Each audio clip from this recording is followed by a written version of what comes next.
Hi welcome to our channel. Pan India rebel star Prabhas హీరోగా నాగశ్విన్ దర్శకత్వంలో తెరకెక్కుతున్నటువంటి movie కల్కి 2898 AD. ఈ మూవీ కోసం ప్రభాస్ ఫ్యాన్స్ ఈగర్గా వెయిట్ చేస్తున్నారు.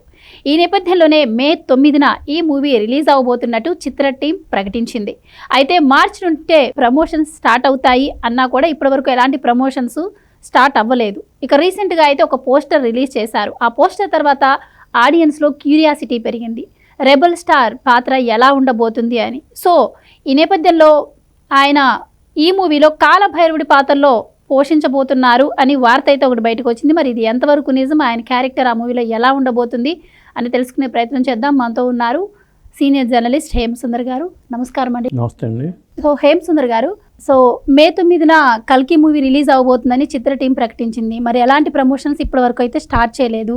సో మరి మూవీ రిలీజ్ డేట్ వాయిదా పడే అవకాశం ఉందా, లేదు అంటే మే 9నే రిలీజ్ అవుతుందా? మరోపక్క ఈ మూవీలో ప్రభాస్ పాత్ర గురించి కూడా ఒక వార్త బయటకు వచ్చింది, ఆయన భైరవ పాత్రలో నటించబోతున్నారు అని. సో ఏంటంటారు?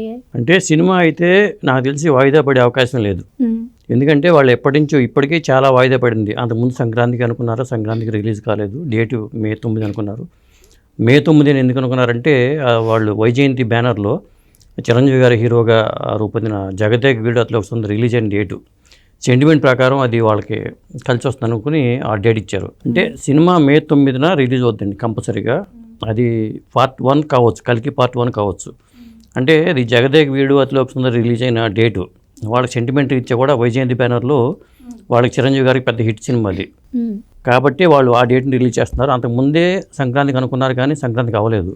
అంటే విఎఫ్ఎక్స్ వర్క్ ఈ చాలా వర్క్ ఉంది కాబట్టి వాళ్ళు కంప్లీట్ కాకపోవడంతో వాయిదా వేశారు. అయినా సరే డేట్లు అయితే కన్ఫ్యూజన్ వస్తుంది.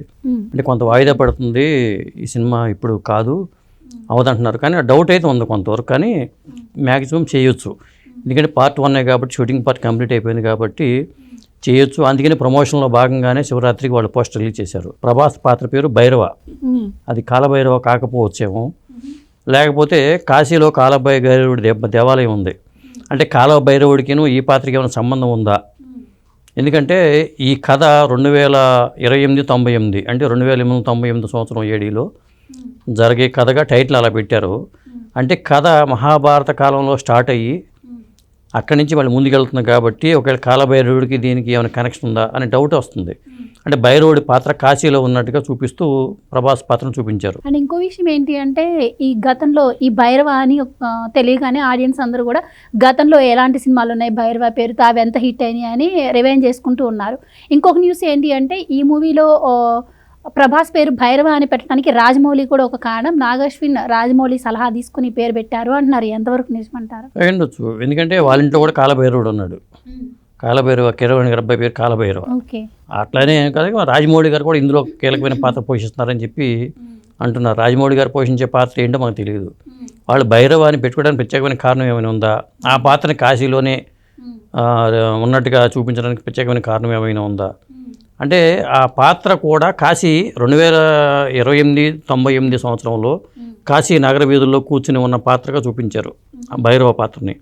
అంటే అక్కడ పుట్టి పెరిగిన భైరవ అనే వ్యక్తి మళ్ళీ మహాభారత కాలం నాటికి వెళ్ళి టైం ట్రావెల్తో ఆ తర్వాత మళ్ళీ ముందుకు వెళ్తాడా?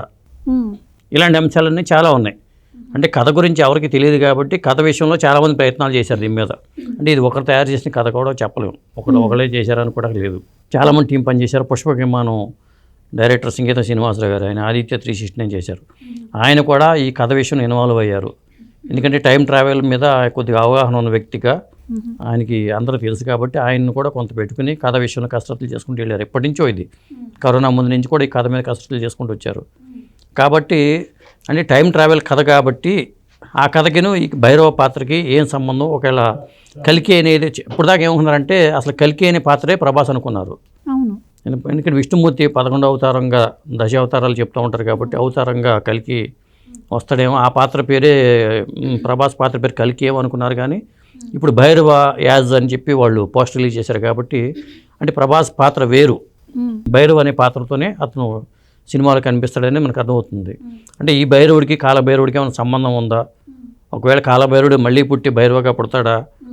ఇలాంటి అంశాలని మనం అంటే పునర్జన్మను కూడా ఏమైనా లింక్ చేశారు దీంట్లో. ఎందుకంటే మహాభారత కాలంలో మొదలైన కథ మళ్ళీ ఇప్పుడు దాకా ట్రావెల్ అవుతుందంటే ఎందుకంటే పునరపి జననం పునరపి మరణం అంటారు కాబట్టి టైం ట్రావెల్ పెట్టుకుంటే మళ్ళీ పునర్జన్మను చెప్పాల్సి వస్తుంది కాబట్టి అట్లా ఏమన్నా లింక్ పెట్టారా ఇలాంటి అంశాలన్నీ వస్తున్నాయి. మరి ఏం చేశారు ఏంటి నాకు వచ్చిన అనేది మనం చూడాలి. సో గతంలో చూసుకున్నట్టయితే భైరవ ద్వీపం సూపర్ హిట్ అయింది. అందులోనూ మగధీరాలో కూడా భైరవ రామ్ పాత్రతో చరణ్ పేరు భైరవ. సెంటిమెంట్ పరంగా కూడా హిట్. ఈ మూవీ కూడా హిట్ అవుతుందని ఫ్యాన్స్ అయితే ఫుల్ ఖుషిలో ఉన్నారు. మరో పక్క చూసుకుంటే దీంట్లో రాజమౌళి కూడా నటించబోతున్నారని మీరు అన్నారు. సో ఆయనకి ఎలాంటి పాత్ర ఉండే ఛాన్స్ ఉంటుందంటారు? అంటే నేను అనుకోవడం ఏంటంటే ఆ పురాణ పాత్రలు లింకప్ అయినట్టు చెప్తున్నారు. అమితాబ్ బచ్చన్ పాత్ర అశ్వత్థామ పాత్రగా చెప్తున్నారు. అంటే అశ్వత్థామ ఉన్నాడంటేనే ఆ సప్త చిరంజీవులు అశ్వత్థామ కూడా ఒకడు కాబట్టి నైమిషారణ్యంలో తిరుగుతూ ఉంటాడని చెప్తూ ఉంటారు కాబట్టి అశ్వత్థామ పాత్రని అమితాబ్ పోషించారని చెప్తున్నారు. మరి విలన్గానేమో కమల్ హాసన్ అనేది అందరికీ తెలిసిన విషయమే. Main villain Kamal Haasan. ఇట్లా దిశ పటాని హీరోయిన్ ఇంకా చాలామంది నటులు చాలామంది ఉన్నారు. ఇది ఒక పెద్ద సినిమాగా 600 కోట్ల బడ్జెట్ ఇది కాబట్టి సినిమా స్పాన్ బాగా ఎక్కువ. భారీ అంచనాలు ఉన్న సినిమా ఏదైనా ఉందంటే ఈ సంవత్సరంలో కల్కి సినిమా కానీ చెప్పాల్సి ఉంటుంది. అంటే దీన్ని రెండో పార్ట్గా మళ్ళీ ఎప్పుడు రిలీజ్ చేస్తారని తెలియదు కాబట్టి నేను అనుకోవడం సినిమా కొంత కంప్లీట్ కాకపోయినా మొదటి పార్ట్ వరకు రిలీజ్ చేసే అవకాశాలు ఎక్కువగానే ఉన్నాయి కాబట్టి మే 9 అనేది కన్ఫర్మ్ డేట్గా మనం చెప్పుకోవచ్చు. సంతోష్ నారాయణ సంగీతం దీనికి సినిమా పరంగా చాలా బాగా వచ్చింది అంటున్నారు. చూడాలి మరి. అంటే ప్రమోషన్ వర్క్ కూడా స్టార్ట్ చేసేస్తారు. అంటే ట్రైలర్ రిలీజ్ చేయడం ఒకటి ఉంటుంది ఏప్రిల్లో. నేను అనుకోండి ఏప్రిల్లో 1 నెల రోజుల ముందే ట్రైలర్ రిలీజ్ చేస్తారు. దానికి ముందు టీజర్ ఉంటుంది. సినిమా కంప్లీట్ అయిపోయి షూటింగ్ కూడా స్పీడ్ అందుకున్నట్టు మనకు తెలుస్తుంది ఆల్రెడీ మూవీ. ఇప్పుడు ఇటలీలో సాంగ్ కూడా చేస్తున్నారు ప్రభాస్ మీదను దిశ పటాని మీద.